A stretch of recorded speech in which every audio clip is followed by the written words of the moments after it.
मुझे आशा है कि शिव को दिए इस दंड से तुम्हें प्रसन्नता अवश्य होगी। अब कोई पीड़ा नहीं होगी तुम्हें, कोई भय नहीं होगा तुम्हें। एक पिता की ओर से अपनी सबसे प्रिय पुत्री के लिए यह भेंट स्वीकार करो।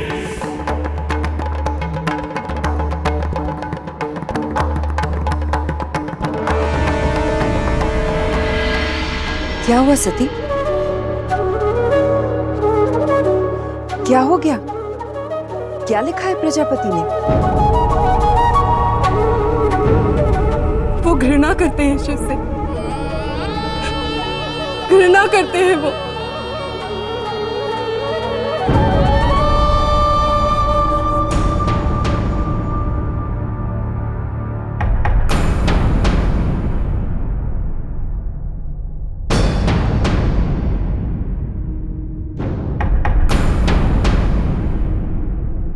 क्या कर दिया प्रजापति ने? शिव को श्राप? ये श्राप उन्होंने शिव को नहीं, मुझे दिया है। उन्होंने केवल शिव से उनका ईश्वरत्व नहीं छीना, मुझसे मेरा प्रेम छीना है, मेरा सुख छीना है।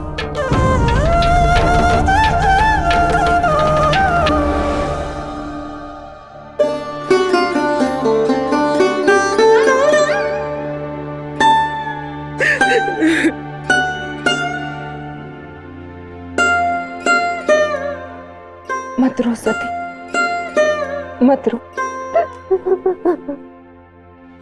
मत रो। कभी कभी माता पिता जो बातें अपनी संतान की हित के लिए करते हैं, वही उनके दुर्भाग्य का कारण बन जाती है।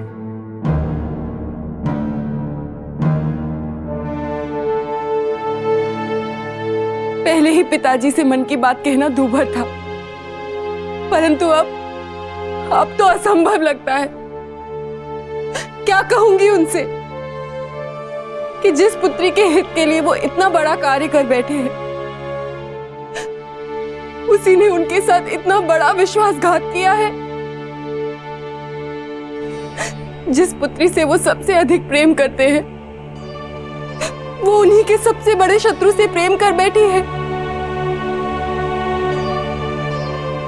जिसका नाम मिटाना उनके जीवन का सबसे बड़ा उद्देश्य था, उनकी पुत्री उसी नाम के सहारे अपने जीवन बिताने का निर्णय ले चुकी है। मैंने उन्हें दिया हर वचन तोड़ दिया है, हर मर्यादा का उल्लंघन किया है। मदनिके, वो बहुत निराश होंगे, बहुत दुखी होंगे।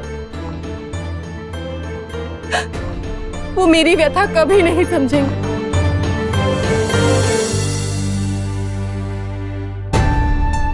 आशा की एक छोटी सी किरण दिखी थी, परंतु अब अंधकार ही अंधकार दिखाई देता है। मैं क्या करूं मदनिके, मैं क्या करूं? पिताजी को दुख पहुंचाकर मैं जी नहीं सकती, और शिव को पाए बिना, उन्हें पाए बिना मर जाऊंगी मैं।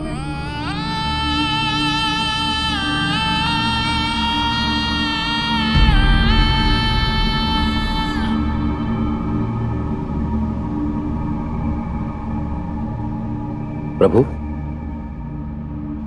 प्रजापति दक्ष ने महामंडल की बैठक में आपके साथ जो किया, उसे क्या कहूं?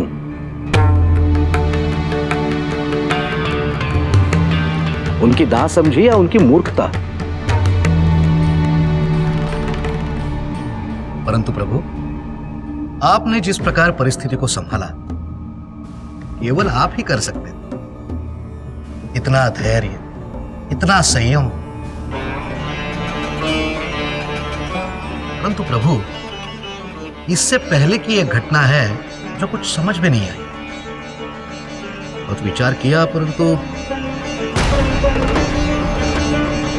महादेव, जब देवी सती आपसे मिलने आई, तो आप स्वयं भी उनसे मिलने गए।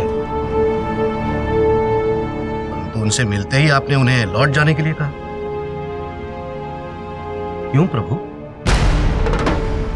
आपके नाम से सुसज्जित कमल फूल से लेकर यहां तक सारा घटनाक्रम एक ही ओर संकेत करता है, किंतु आप स्वीकार नहीं कर रहे। आप सती को स्वीकार नहीं कर रहे हैं प्रभु, क्यों?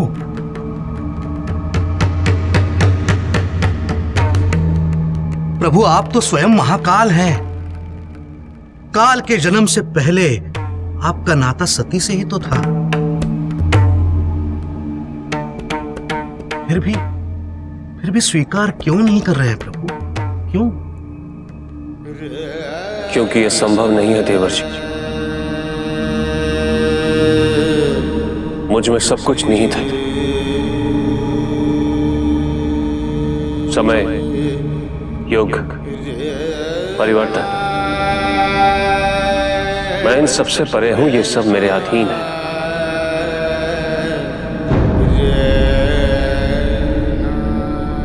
किंतु सती का जन्म एक मानव शरीर में हुआ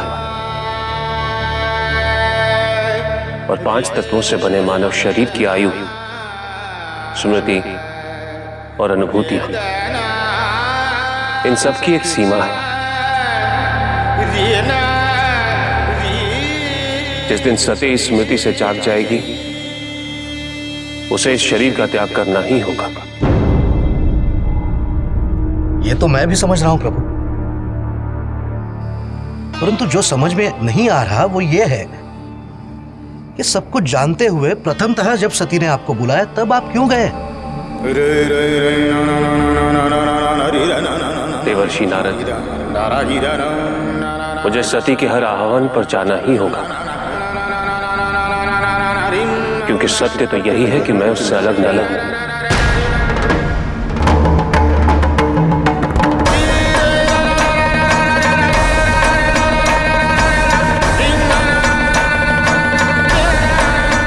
किंतु सत्य यह भी है कि मैं कभी उसे अपने आप से जोड़ नहीं सकता,